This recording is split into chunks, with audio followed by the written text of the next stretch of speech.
ఇది ధూమపానం పొగ తాగడం చేస్తాం. అది గాలికి అదేవిధంగా కార్బన్ డైఆక్సైడ్ రిలీజ్ చేస్తాం. ఈ పొగ మనకి పాములాగా తయారైపోతుంది. మనం కాగేస్తాం. అయితే ఇది తాగిన వాళ్ళు ఒకరికి కాగేది రకం పిలిచిన వాళ్ళకి కూడా ప్రమాదం అవుతుంది. ముందు వచ్చి మెరవలేదు.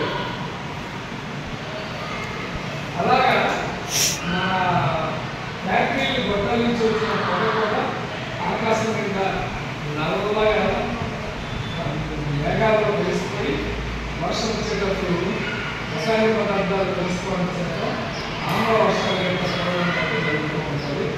అలాగే పొగ ఎక్కువగా ఉండడం చేత గాలిలో కార్బన్ డైఆక్సైడ్ శాతం అధికంగా జరుగుతుంది. ఇది మనం కాల్చిన లేదా రబ్బరు లేదా కోల్ లేదా పెట్రోలియం ఉత్పత్తులు వీటి ద్వారా మనకి భూమి పైన వాతావరణంలో కార్బన్ డైఆక్సైడ్ అధికంగా పెరిగి భూమిలో ఉష్ణోగ్రత నియంత్రణ కోల్పోయి సగటు ఉష్ణోగ్రత కన్నా ఎక్కువ ఉష్ణోగ్రత రావడం చేత భూమికి జ్వరం వచ్చింది అని శాస్త్రవేత్తలు చెప్తూ ఉంటారు. భూమికి జ్వరం వచ్చింది అని శాస్త్రవేత్తలు చెప్తూ ఉంటారు.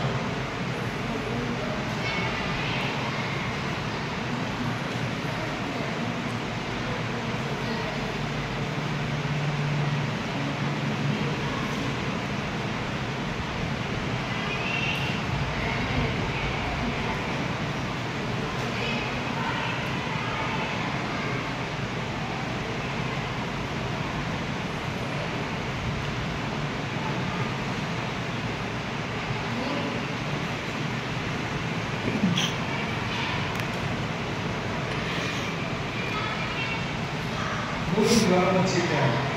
భూమి మీద వేడి పెరిగిపోవడం ద్వారా మనకి ఇంకా మంచి పెరిగిపోవడం, మనం ఏసీలు వాడటం, ఫ్రిడ్జ్లు వాడటం, తర్వాత కూలర్లు వాడటం, వీటన్నిటి ద్వారా కూడా మనకి గాలిలోకి నైట్రోజన్ ఉంటుంది. ఏసీలో నైట్రోజన్ బయటకు ఉంటాయి, అది బయటకు వచ్చిస్తూ ఉంటుంది.